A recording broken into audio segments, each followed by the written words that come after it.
Hey, what's up my friends? So in this week's market analysis, alright, we'll be looking mainly at the commodity currencies because from what I've noticed, alright, the commodities and the commodity currencies right now, they seem to be one of the more volatile products to trade.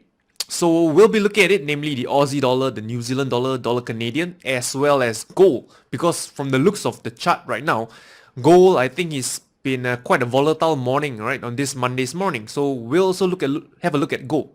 And pardon this a metallic thing down here because what it does is actually to filter out the pop sound that comes out from my mouth. So this kind of like filters out the very loud pop pop pop kind of thing that you've been hearing over the last few months. So this thing here should do the trick.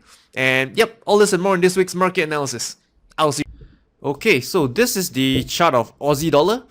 I believe it's a pair that we have discussed about last week. We said that looking at the daily chart, or why not we look at the weekly chart? The weekly chart, the trend is clearly towards the downside. We see lower lows and lower highs. So we have a lower high over here, a lower high, lower high, lower high, lower high. And a few weeks back, price broke below this multi-year lows over here. So looking at the daily chart, you see that we have a head and shoulders continuation patterns, right? This is the left shoulder, this is the head, this is the right shoulder, and we have this neckline over here.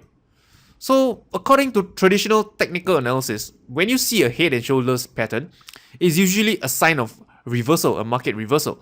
But for me, I use it in the context of a trend continuation because based on the understanding of price structure, we see an impulse move lower, a corrective move, an impulse move lower, corrective move, another move lower. Then we have seen a stronger than usual pullback. Then price retrace all the way back down.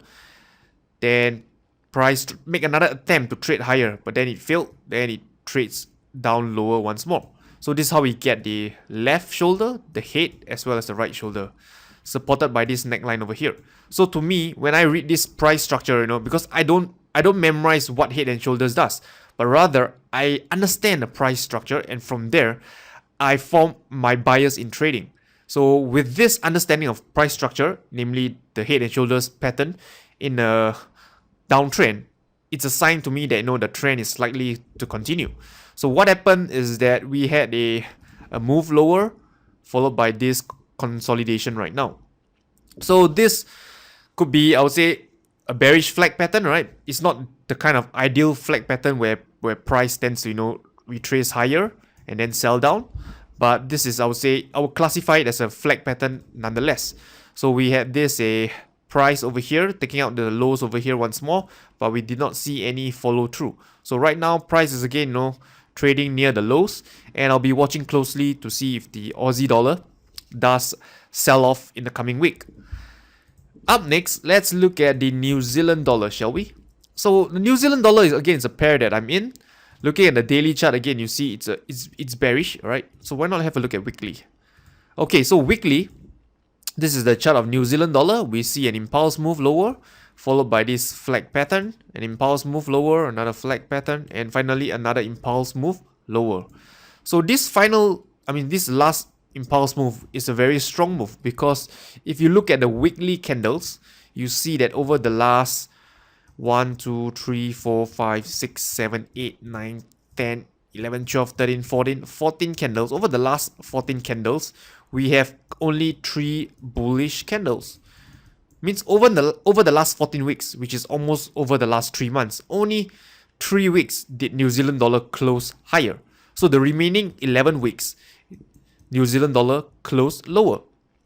So with that in mind, right, the path of least resistance is towards the downside. So for me, I'm only looking to short New Zealand dollar. I'm not attempting to go long or whatsoever because I'm not a counter trend trader.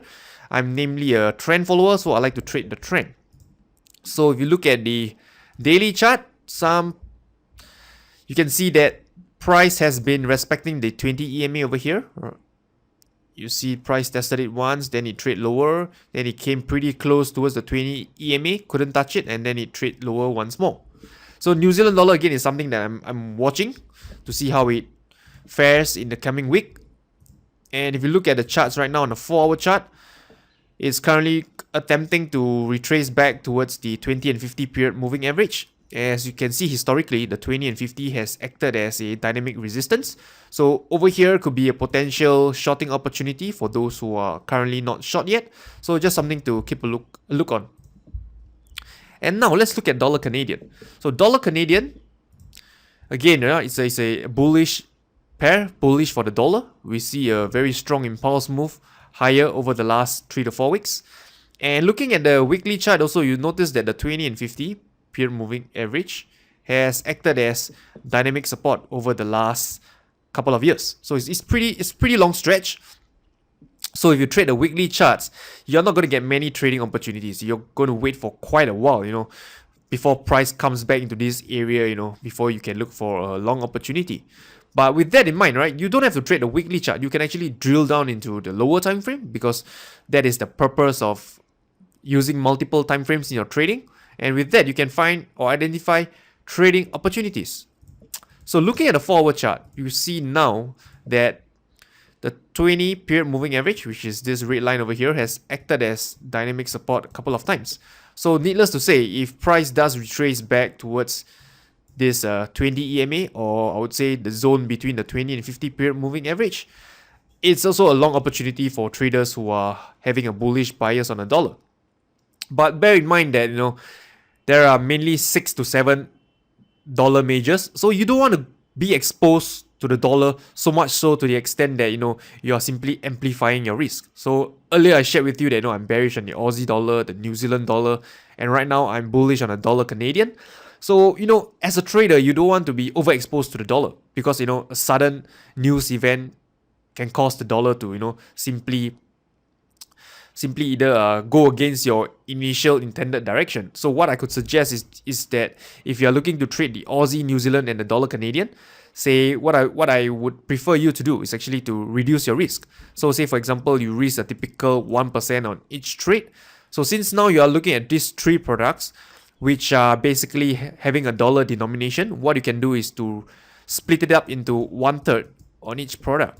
So this way you still can keep your risk at a constant 1% being exposed to the dollar. So this is something that you can consider. Or likewise, if you don't want to risk 1/3 of 1%, you can risk half of 1%, right? But your total risk will be total of 1.5%, because you got 0.5 multiplied by these 3 different products. So there's a few ways you can go about it, but the key thing to note that is that I would encourage you to reduce your risk due to the fact that you are actually increasing your exposure to the dollar. And now let's look at gold, right? I'm not sure if I covered gold last week. So, but gold, this morning we had a very large sell down, right? You look at the 1-hour chart, you see you have this very long bearish candle towards the downside. I don't know what is the news, because I'm not really a news trader, I just trade price. But let's have a look at the charts historically and see whether this kind of move, can it be sort of preempt you ahead of time? So you look at the weekly chart, and honestly, I'm not surprised to see this kind of move, because based on the weekly chart, you see you have lower highs, lower highs, lower highs, lower highs coming into this key support area over here. So this is a multi-year support, and it's no surprise that there will be stop loss orders just below this low, just below this low. Alright, traders will put their stop loss just below it, right? Especially traders who are long. So what happened on the daily chart is that, let me zoom out a little.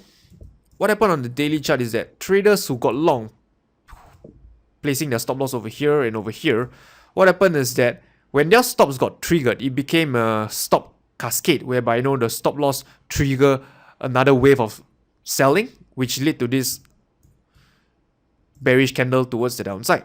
And also, there's chances are is that it's due to the lack of liquidity below this area over here. There's not enough liquidity, so prices can easily raid through many levels before it can find significant buyers to push price back up higher. So this is the chart of gold, and I would say always be prepared to have a stop loss in place, because this is a very fine example of what would happen if you do not have a stop loss in place. Let's say for example, this is the 1-hour chart, and say last Friday, right, before the close, you decided to go long on gold. Maybe because you notice there's this swing support down here. You went long and put your stop loss just below this low.